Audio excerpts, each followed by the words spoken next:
तो बेटा आज हम लोग स्टार्ट करेंगे मैट्रिक्स अर्थात आव्यूह। तो सबसे पहले हम ये देखेंगे आव्यूह का परिचय। आव्यूह के परिचय का मतलब आव्यूह होता क्या है। तो आव्यूह में मेन चीज़ सबसे मेन आपका ये होता है कि जैसे मान लीजिए कि मोहन है इसमें मेन चीज़ आपको देखना है। जैसे आप मान लीजिए मोहन क्या है, मोहन है।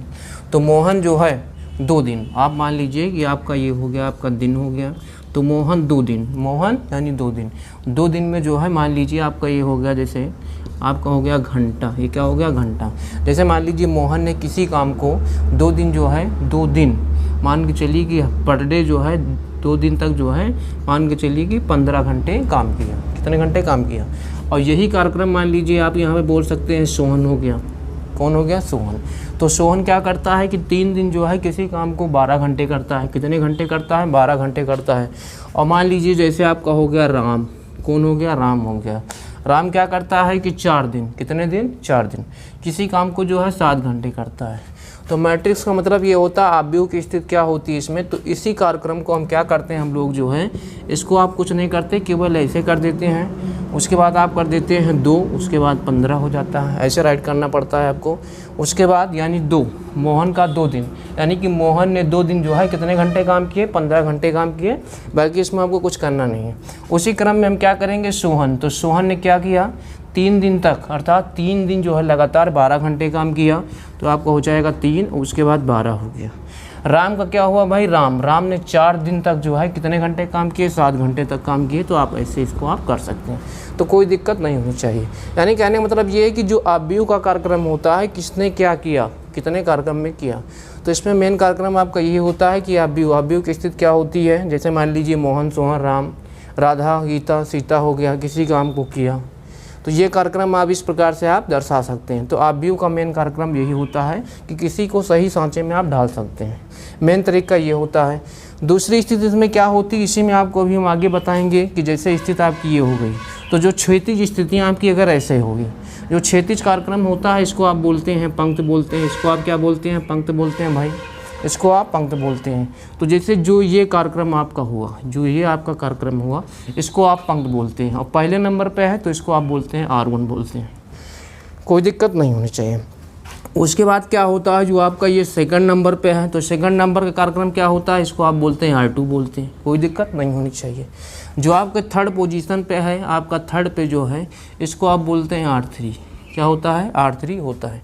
तो इसकी कंडीशन क्या होती है भाई, किसी ने अगर मान लीजिए आपसे पूछ लिया कि इसमें कितनी पंक्ति है, पंक्ति को आप बोलते हैं रो बोलते हैं। क्या बोलते हैं, पंक्ति को आप रो बोलते हैं। अर्थात इसकी कंडीशन होती है ROW कंडीशन होती है। ठीक।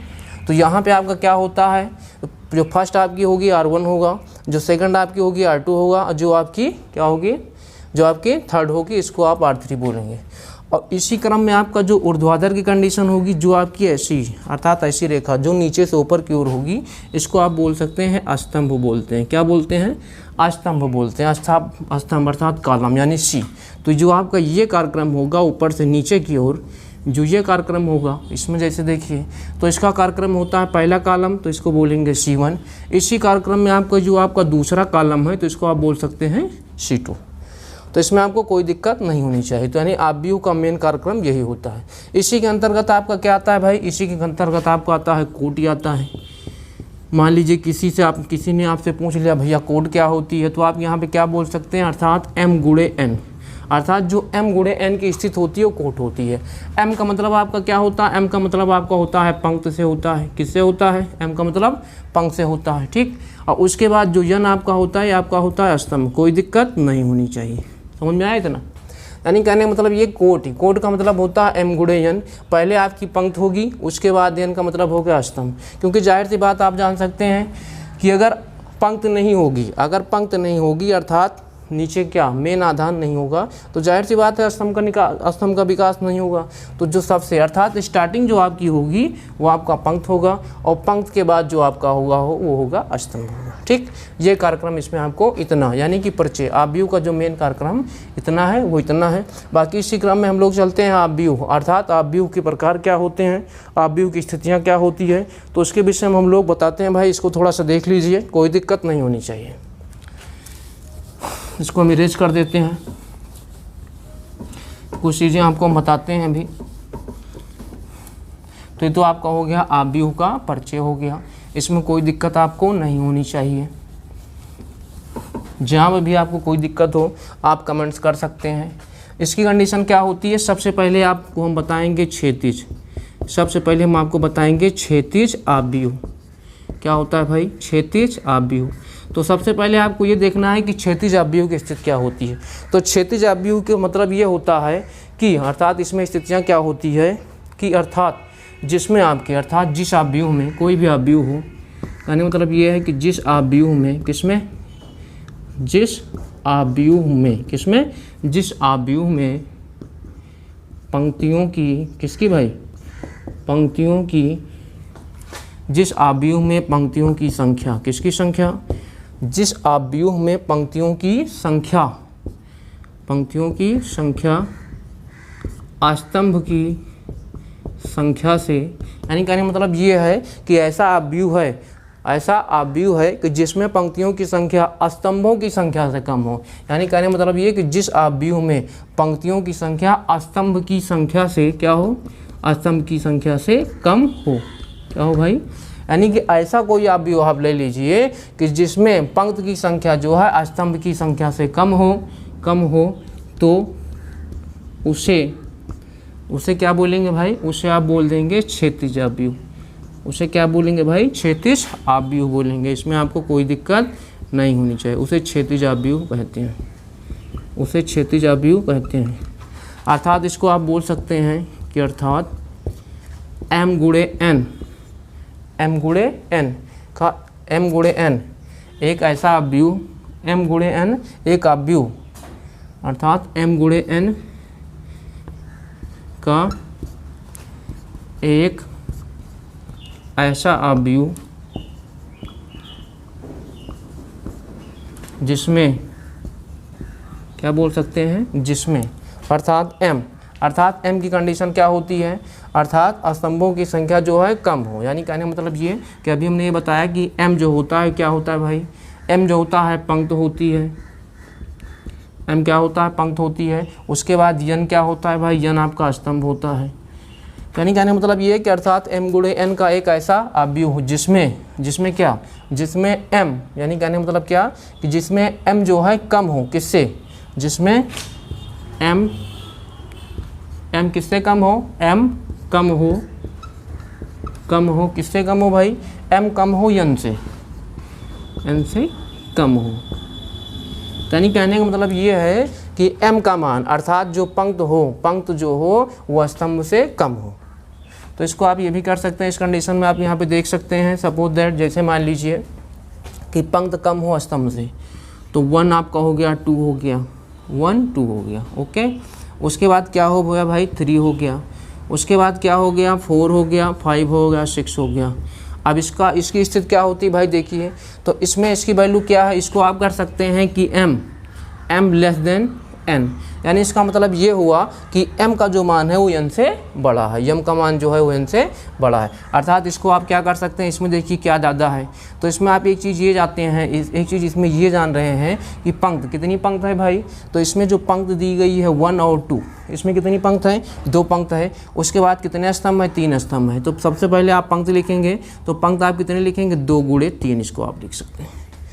तो क्षैतिज आव्यूह का मतलब ये हुआ कि जिसमें पंक्त का मान जो है अर्थात पंक्त जो हो स्तंभ से क्या हो, स्तंभों की संख्या से कम हो, उसे आप क्षैतिज आव्यूह कह सकते हैं। इसमें आपको कोई दिक्कत नहीं होनी चाहिए, तो बड़ा नोट कर लीजिए। इसी क्रम में हम लोग आगे चलते हैं भाई, आगे देखते हैं क्या है। चलिए भाई इसको हम इरेज कर देते हैं, इसमें कोई दिक्कत नहीं होनी चाहिए। अर्थात इसकी कंडीशन क्या है, इसको अगर कोई कह सकता है तो m की वैल्यू कितनी हो गई, m = 2 हो गई, n = आपका हो गया 3। ये आपकी क्या है, ये आपकी पंक्त है, ये आपकी क्या है भाई, ये आपकी पंक्त है, ये क्या है, ये आपका स्तंभ है, कोई दिक्कत नहीं होनी चाहिए। तो बेटा इरेज कर देते हैं। चलिए भाई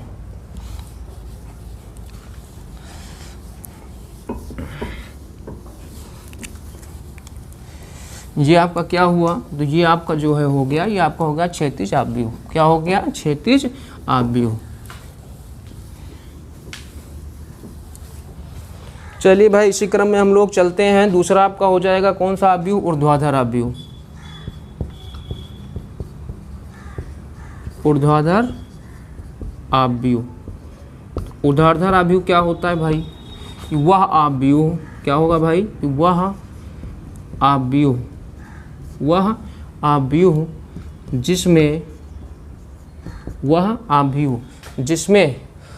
जिसमें किसकी संख्या, स्तंभों की संख्या ज़्यादा होगी, जिसमें किसकी संख्या, यानी कि वह आव्यूह जिसमें स्तंभों की संख्या क्या होगी, कम होगी, यानी कि जिसमें स्तंभों की संख्या कम होगी। अर्थात कहने का मतलब ये है कि जिसमें स्तंभ की संख्या कम हो जाएगी और पंक्ति की संख्या ज़्यादा हो जाएगी। तो वह आव्यूह जिसमें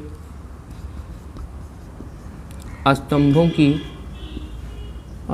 की संख्या कम, स्तंभों की संख्या कम और तथा पंक्ति की संख्या ज़्यादा हो, पंक्ति की संख्या क्या हो भाई, अधिक हो, पंक्ति की संख्या अधिक हो, तो उसे क्या कहेंगे, उसे आप बोल सकते हैं ऊर्ध्वाधर आव्यूह। कौन सा आव्यूह बोल सकते हैं भाई, ऊर्ध्वाधर आव्यूह बोल सकते हैं, ऊर्ध्वाधर आव्यूह कहते हैं, यानी ऊर्ध्वाधर आव्यूह है। अब इसकी कंडीशन क्या होती है भाई, सपोज दैट मान लीजिए इसमें आप कोई कुछ भी ले लीजिए। अब इसमें हमको क्या दिखाना है, इसमें हमें दिखाना है कि स्तंभों की संख्या कितनी होनी चाहिए, स्तंभ की संख्या ज़्यादा होनी चाहिए, और पंक्तियों की संख्या क्या होनी चाहिए, पंक्तियों की संख्या आपकी कम होनी चाहिए। समझ में आया, 1 सेकंड, पंक्तियों की संख्या ज़्यादा होनी चाहिए। तो पंक्ति की संख्या कितनी होनी चाहिए, 1 2 3 हो गया ना, 1 2 3 4, यानी पंक्ति की संख्या क्या होनी चाहिए, पंक्ति की संख्या ज़्यादा होनी चाहिए। तो यहाँ पे आपका हो जाएगा 1 2 3 4, उसके बाद 4 हो गया, उसके बाद 5 हो गया, उसके बाद 6 हो गया। अब इसमें देखिए भाई, इसमें आप एक चीज़ ये देख रहे हैं कि ये आपका क्या है, ये आपका है R1, ये आपका क्या है, ये आपका है R2, ये आपका क्या है, ये आपका हो गया R3। तो पंक्ति की वैल्यू कितनी है, पंक्ति की वैल्यू है 3, और ये आपका क्या है, ये आपका है C1 है, ये क्या है, ये आपका है C2। तो इसकी कंडीशन क्या होगी भाई, इसको आप लिख सकते हैं कि 3 × 2, यानी कहने का मतलब ये है कि m × n। तो m मल्टीप्लाई का मतलब ये हुआ कि m = कितना हो गया भाई, m = आपका हो गया 3, उसके बाद n = कितना हो गया, n = हो गया 2। यानी कहने का मतलब ये कि m की वैल्यू कितनी, m की वैल्यू आपकी, अर्थात m = आपका हो गया पंक्ति। और हमने क्या बताया था कि पंक्ति की संख्या अधिक होगी और स्तंभ की संख्या कम होगी, तो आपका हो गया स्तंभ। तो भाई इसको नोट कर लीजिए, कोई दिक्कत नहीं होनी चाहिए। यानी कह सकते हैं आप यहाँ से कि m > n, क्या बोल सकते हैं कि m > n, कोई दिक्कत नहीं होनी चाहिए। तो बेटा नोट कर लीजिए। इसी क्रम में हम लोग आगे चलते हैं, इसी क्रम में हम लोग आगे चलते हैं। भाई इसको हम इरेज कर देते हैं, कोई दिक्कत नहीं होनी चाहिए।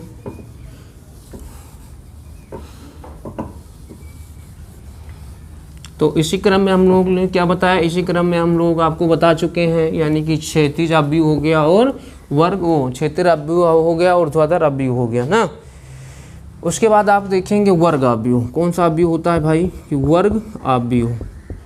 तो वर्ग आव्यूह क्या होता है भाई, तो वर्ग आव्यूह का मतलब होता है कि ऐसा आव्यूह, क्या होता है भाई, ऐसा आव्यूह जिसमें पंक्ति तथा स्तंभ की संख्या बराबर हो। क्या हो भाई, स्तंभ की संख्या बराबर हो, तो उसे क्या बोलेंगे, उसे आप बोलेंगे वर्ग आव्यूह। उसे वर्ग आव्यूह कहते हैं। कौन सा आव्यूह कहते हैं, उसे वर्ग आव्यूह कहते हैं। सपोज दैट क्या होता है कि ऐसी भी कोई आप कुछ लीजिए, यानी ऐसा आव्यूह बनाइए कि जिसमें पंक्ति और स्तंभ दोनों बराबर हैं। सपोज कर लीजिए, जैसे आप मान सकते हैं, जैसे क्या, जैसे आप मान लीजिए कोई भी चीज़ आप ले लीजिए, जैसे आपका कितना हो गया, 1 0 हो गया, 0 1 हो गया, कोई दिक्कत नहीं होनी चाहिए, 1 0 0 1। तो इसमें आप एक चीज़ें देखेंगे, ये आपका R1 है, ये आपका R2 है, और ये आपका कितना है, ये आपका C1 है, ये आपका C2 है। तो इसकी कंडीशन कितनी है, 2 × 2 हो गया। तो यानी कि इसमें 2 पंक्ति है, 2 स्तंभ में है, कोई दिक्कत नहीं होनी चाहिए। या फिर आप कर सकते हैं, ये देखिए भाई 0 1 0 हो गया, 0 1 0 0 1, इसकी कंडीशन क्या होगी, इसमें आप देखिए, तो इसमें आपका R1 हो गया, R2 हो गया, उसके बाद R3 हो गया, ये आपका C1 हो गया, C2 हो गया, C3 हो गया। तो इसका कार्यक्रम कितना हो गया, 3 × 3। यानी कहने का मतलब ये है कि m is equal to n, m is equal to n, यानी कि m की वैल्यू जो है अर्थात m का जो मान है वो n के बराबर होना चाहिए। यानी कि जितनी ही पंक्त होंगे, यानी जितनी पंक्त उतने स्तंभ, तो उसे आप बोलेंगे वर्गाव्यूह। कौन सा अव्यूह कहेंगे, वर्गाव्यूह। चलिए भाई आपका ये भी कंप्लीट हो गया, बेटा नोट कर लीजिए, कोई दिक्कत आपको नहीं होनी चाहिए, नोट कर लीजिए। तो हम लोग आगे चलते हैं। चलिए भाई इसको हम इरेज कर देते हैं।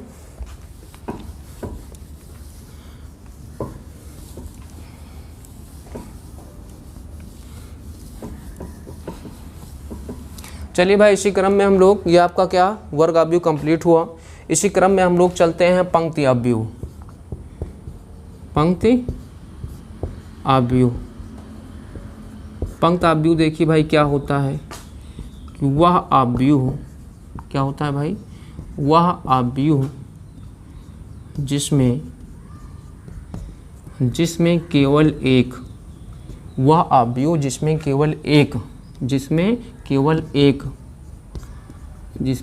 एक पंक्त हो, जिसमें क्या हो, जिसमें केवल एक पंक्त हो, तो उसे आप क्या बोलेंगे, उसे आप बोल सकते हैं पंक्ताव्यूह। क्या बोलेंगे भाई, पंक्त, उसे आप बोलते हैं पंक्ताव्यूह कहते हैं। सपोज दैट, जैसे आप मान लीजिए क्या, जैसे आपका हो गया क्या A11, A12, A13, या इसी क्रम में आप इसको बोल सकते हैं, जैसे मान लीजिए 1 2 3 हो गया, या फिर आप बोल सकते हैं कितना, इसका कार्यक्रम कितना हुआ, इसका कार्यक्रम हो गया 1 × 3 हो गया, यानी कि एक पंक्त 3 स्तंभ, इसका भी कार्यक्रम 1 3 हो गया। या इसी क्रम में आप दूसरा भी कर सकते हैं, कितना 4 5 6 हो गया, इसको आप कर सकते हैं 1 × 3, यानी कि m is equal to 1, m की वैल्यू जो होगी कितनी होगी, m की वैल्यू जो होगी 1 होगी, यानी केवल कितनी पंक्त, R1 की वैल्यू 1 होनी चाहिए, R1 की वैल्यू कितनी होनी चाहिए, 1 होनी चाहिए। यानी कि हमें जो है स्तंभ से कोई मतलब नहीं है, केवल हमको ये देखना है कि R1 यानी कि पंक्त जो है केवल एक पंक्त होनी चाहिए, हाँ, बाकी चाहे आपका कितना C1 C2 C3, तो इससे कोई मतलब आपको नहीं है। तो इसी को आप बोलते हैं पंक्ति अव्यूह। यानी कहने का मतलब ये हुआ हमारा कि वह अव्यूह जिसमें केवल एक पंक्त हो, उसे आप क्या बोलेंगे, पंक्ति अव्यूह। तो इसी कार्यक्रम में आपका ये समाप्त हुआ भाई। इसी कार्यक्रम में हम लोग आगे चलते हैं। चलिए भाई साथ में नोट भी करते रहिए, कोई दिक्कत हो आज आपको थोड़ा सही ही बताते हैं, उसके बाद नेक्स्ट डे से हम जो है एक्सरसाइज स्टार्ट करेंगे। आगे आपका हो जाएगा पंक्ति स्तंभ अव्यूह। देखिए क्या है भाई, स्तंभ अव्यूह। स्तंभ अव्यूह, तो स्तंभ अव्यूह का मतलब वही हुआ कि जिसमें केवल एक स्तंभ हो, है स्तंभ अव्यूह, यानी कि ऐसा अव्यूह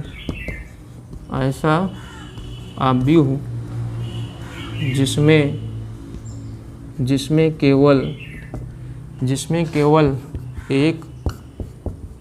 केवल एक स्तंभ हो, उसे क्या कहेंगे भाई, उसे आप जो है स्तंभ अव्यूह कह सकते हैं, स्तंभ अव्यूह कहते हैं, कोई दिक्कत नहीं होनी चाहिए।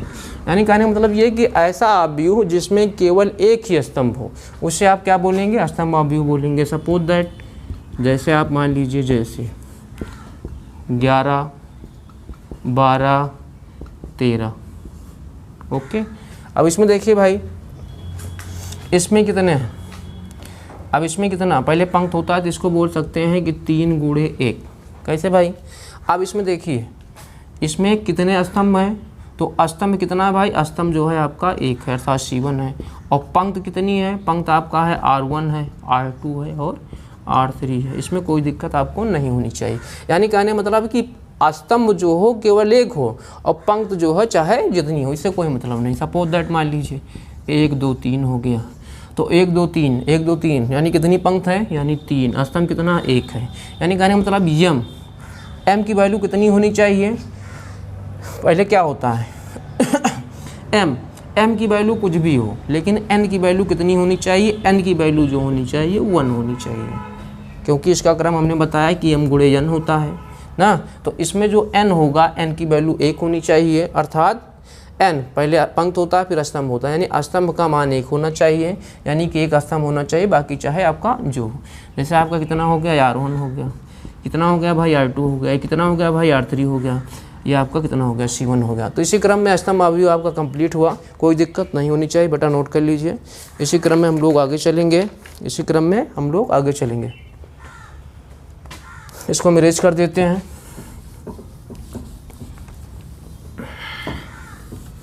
इसी क्रम में हम लोग बताएंगे कोट। देखिए कोट क्या होती है, कोट का मतलब क्या होता है। कोट अभी हमने पहले बताई थी, यदि किसी अवयव में m यानी पंक्त तथा n यानी स्तंभ के गुणनफल को आप जो है कोट बोल सकते हैं। कोटि, कोटि का मतलब क्या होता है आप जानिए पहले हैं। कोटि, कोटि का मतलब होता है कि किसी आप यानी कि यदि किसी अवयव में, यदि किसी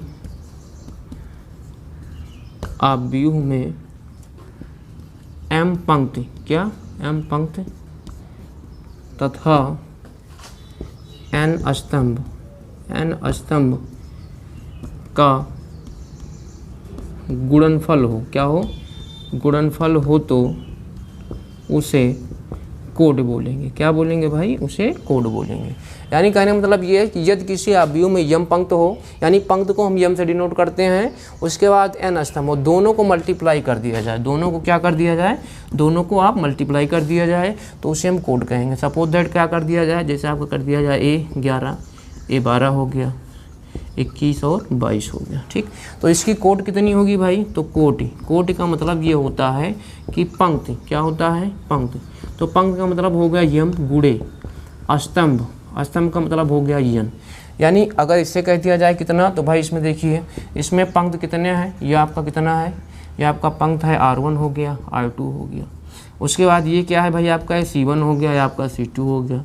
तो इसकी कंडीशन कितनी है, यम की भी वैल्यू इतनी है, यम की और यन की वैल्यू भी इक्वल है, ठीक। तो इसी क्रम में आप इसको कर सकते हैं, इसमें भी कोई दिक्कत नहीं होनी चाहिए। कोट, कोट का मतलब हो गया कि पंक्त गुणे स्तंभ। बेटा नोट कर लीजिए, फिर हम लोग आगे चलते हैं भाई। चलिए इरेज कर देते हैं। तो इसी क्रम में हम लोग पहुंचते हैं, एक होता है आपका आगे विकर्ण अवयव। क्या होता है भाई, विकर्ण अवयव।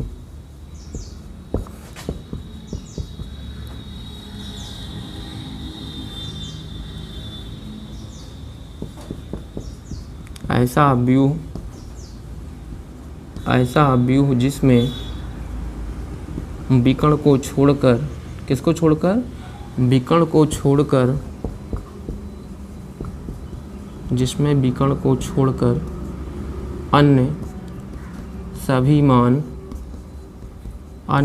मान शून्य हो। क्या हो, अन्य सभी मान शून्य हो, तो उसे विकर्ण अवयव क्या कहते हैं, क्या कहते हैं भाई, विकर्ण अवयव कहते हैं।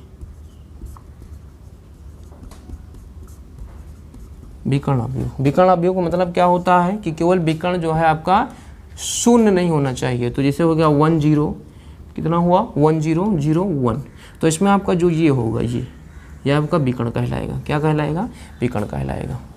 1 सेकंड, ये 1 है, तो आपका विकर्ण कहलाएगा। सपोज दैट मान लीजिए दूसरा आप ले लीजिए, जैसे हो गया 2 0 0 हो गया, उसके बाद 0 2 हो गया, 0 हो गया, 0 0 2 हो गया। तो इसमें जो आपका ये होगा, ये वैल्यू, ये आपका विकर्ण कहलाएगा। यानी विकर्ण को छोड़कर अन्य सभी जो हो शून्य हो, उसी को आपको विकर्ण अवयव कहते हैं। बेटा नोट कर लीजिए, हम लोग आगे चलते हैं भाई इसी क्रम में। चलिए इसको हम इरेज कर देते हैं।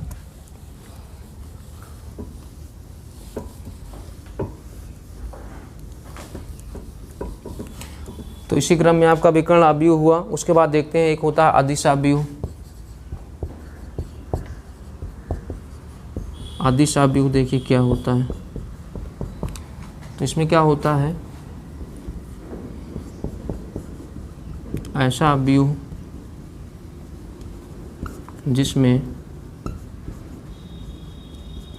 विकर्ण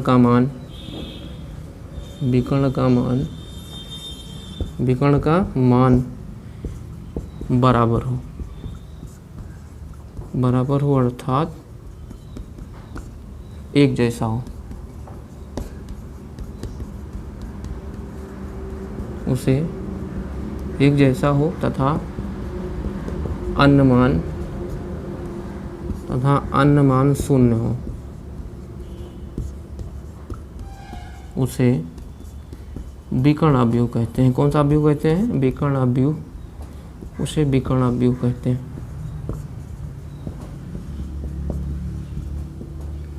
जैसे आपका हो गया, मान लीजिए 1 हो गया, 0 0 1 हो गया। अब इसमें देखिए विकर्ण, ये कार्यक्रम इसकी वैल्यू 1 है, इसकी वैल्यू 1 है। जैसे सपोज कर लीजिए 3 हो गया, 0 0 हो गया, 0 हो गया, 3 होगा, 0 हो गया, उसके बाद 0 हो गया, 0 हो गया, 3 हो गया। तो इसका कार्यक्रम क्या होता है? इसमें आप ये देखिए, ये वैल्यू, तो इसकी वैल्यू कितनी है? पूरा इक्वल है, 3 3 3। तो अदिश अवयव हो गया बेटा, इसी क्रम में इसको नोट कर लीजिए। तो हम लोग आगे चलते हैं भाई, इसमें कोई दिक्कत नहीं होनी चाहिए। चलिए भाई,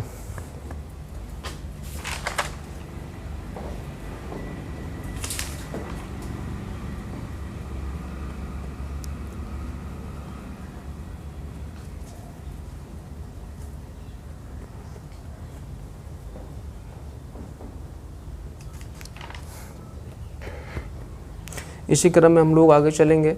इसको भाई इरेज कर देते हैं, कोई दिक्कत नहीं होनी चाहिए। तो इसी क्रम में हम लोग चलते हैं, इसी क्रम में हम लोग चलते हैं। आपका जो हो गया समान अवयव हो गया,